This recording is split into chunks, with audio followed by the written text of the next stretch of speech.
What's up, YouTube? Welcome back to the channel. And today we're going to be talking about Poison Ivy #2 covers. We're going to be looking at them, we're going to be previewing, and just kind of trying to figure out which one of these covers is the best one that we can pick up. The purpose of this video is that so we can try to get ahead of the curve, try to pick out the best possible Poison Ivy cover that's going to come out of this 6-issue miniseries. That way we don't have to pay for it on the aftermarket. We just go ahead and pre-order it and be happy with it. In my belief that, you know, we usually have for characters those epic covers that become timeless, and that's what we want to do. We want to get those covers that are the best ones. And Ivy, I think, is a good candidate for it because she doesn't have a lot of good covers. She has a lot of great covers, but she doesn't have like the definitive cover, and that's what we are chasing. Okay, so before we keep going, I did put out a review for Poison Ivy #1. If you guys want to go check it out, I'm going to link it down in the description below so you can check it out. And these were the covers for the last week. This was the A cover by Jessica Fong and the B cover by Warren Loeb. So again, these were nice covers, but they were not the best. I think the best cover from the first issue was the Dan Mora variant, man. This is a team variant. All right, I didn't see a whole lot of these. I'm not really sure how to pick these up. You can probably pick them up with eBay. They're pretty cheap actually. And but in my opinion, these were the best cover, and I think it's still like the best cover so far, like up to this point. And so yeah, man, let's go ahead and start looking forward to the next best covers that are going to be coming out for the #2 issue. But before we get started, can we just go ahead and take like a small moment to like appreciate this? Whoa, hold on, it upside down. This awesome Alex Maleev cover from Spider-Woman. I believe this issue like #7. Yep, issue #7. And wow, Alex Maleev. I think he did a few of these that look really good, but in my opinion, these were like the best ones that came out of there. So yeah, let's go ahead and start looking at the #2 issues. All right. So for the first one, we got the Jessica Fong A cover. It looks like she's wearing like her work outfit or something. It could be like some kind of jumpsuit. It looks like she might be in prison. There's some walls back there. I'm not really sure. There's stuff growing out, or I don't know what's going on, but it's a nice cover actually. It's a very nice cover for an A cover. I do like the trade variant, the trade dress for these issues. Like I said, this is not going to be, I think, the cover that I'm looking at. But yo, let's check out the B cover, man. I think the B cover is going to be the hit. And that's gonna be the Jenny Frizen, and I'm really surprised that this is gonna be a B cover, like, and then this is not gonna be a ratio variant at all. I really love this Jenny Frizen cover. It looks like she's using like the old school leaves from the Batman 181, kind of a homage to that. Yeah, she's holding on to roses and everything. I kind of like it. I do like it. This is kind of like the classic Jenny Frizen face. Pretty much any Jenny Frizen that you have, this is the face you're getting. But it's a great face. It's a great face. It looks awesome. I really do like it. I think that this is probably going to be one of the better ones, I think.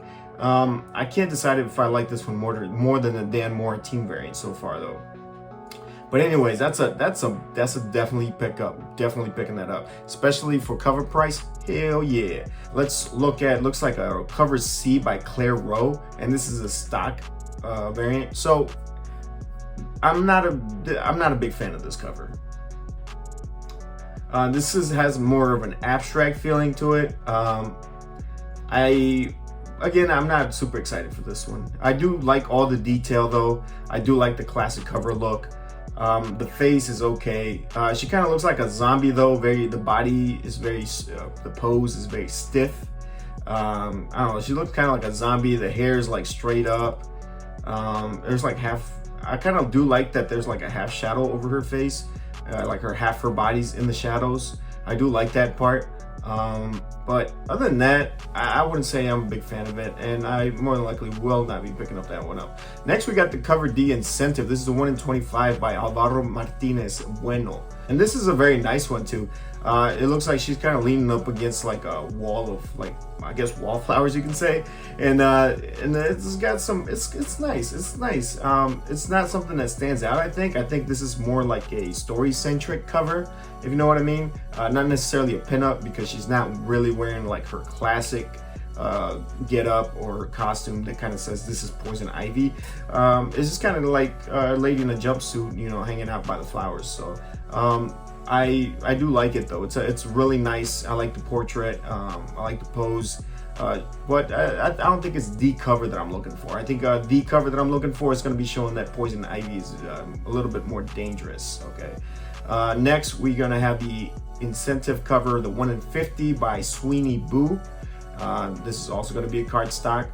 I actually really like this one, man. This one's really dope, dude. Like, I like that she's kind of like speaking to her flowers. I don't know if she's like blowing spores into them, because if you guys have been reading the story with me, you guys know that that's like something that she's doing right now. She's like blowing spores into people, turning them into like these fungi zombies, maybe. I don't know.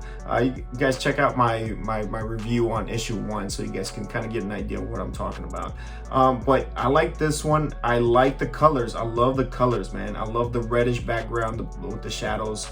I love the classic look of the costume as well, with the leaves. And I like that they were getting a side portrait. I like the lighting on the mushrooms, especially the ones by her shoulder. That looks really nice. I'm a fan of this cover, guys. Again, I think if it wasn't an incentive cover, I would probably pick it up. I don't think it's like an incentive, you know, level kind of a cover, but I do like it. If I was to criticize it on anything, it would probably be kind of like the top lip. I don't know. It looks a little weird. But other than that, man, this cover is phenomenal. I freaking love it. Next, we're gonna be looking at the Christian Ward stock variant as well. And I'm not really sure if this is gonna be like a store exclusive or what.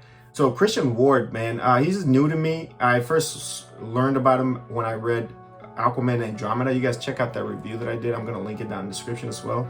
And he's got a very far out kind of a style, and here you see it on display. It's more of a flat, a little bit more abstract, but I really like how the colors just pop and stand out up against each other. I really love the Venus flytrap right there. Dude, I freaking love Venus flytraps. They used to sell those things at Walmart when I used to work at Walmart. And no lie, I used to buy them and try to see if, you know, if I ever caught it eating like any bugs or anything. This cover gives me those Roger Rabbit kind of vibes coming out from this. I do like the classic costume. I like the pose. But it looks like, you know, it looks more like that lady in the red dress from Roger Rabbit. Her name's escaping me right now. But yeah. I mean, I think it's a dope cover, but I don't think it's the cover that I'm looking for. I don't think this is gonna be the showstopper of covers. And for the last one, we have a 1 in 100, and this is a Jenny Frison foil cardstock cover. Again, Jenny Frison, I think she's gonna be having the best cover on issue 2, and but I don't know if it's gonna be, you know, requiring it for a 1 in 100 foil. I think this is something that I disagree with. If you guys have kind of been watching the channel, I kind of find this very lazy of DC, where they just kind of take one of the regular covers and then just kind of turn it into a 1 in 100 and make it foily. Like, what's the point of even making a 1 in 100? Like, I think that kind of hurts the art, in my opinion. I do like what they're kind of thinking though, that they're trying to make it accessible to the everyday people by not making the Jenny Frison itself a 1 in 100. But I kind of see what they're doing, straddling the line. But I think at the end of the day, it doesn't check out. You know what I mean? Like, it just looks like a money grab, and it is. It is. I just don't think that this is the cover that I'm looking for. And besides, you know, it's just gimmicky. It's just gimmicky. But that's nothing on Jenny Frison's art. I'm just saying that's a wow cover. That's a wow. That's definitely going to be the best cover. Okay, and that's going to be it for the covers. Yeah, and that's gonna. All right, guys. So that's gonna do it for Poison Ivy #2. Those were all the covers that I'm seeing right now. And I think the Jenny Frison one's gonna be the best one, like hands up. Like, that one's like head and shoulders above the rest. No brainer. So can't wait to get it. The story was phenomenal. That's gonna be it for the video. I'm gonna keep you guys updated on anything that I find out. If I find out there's any more other store exclusive covers or anything, I'll make sure to keep you guys posted, at least if I become aware of those things. But for right now, I think the Jenny Frison one's the winner. And man, I'll see you guys around. All right, peace. Thank you.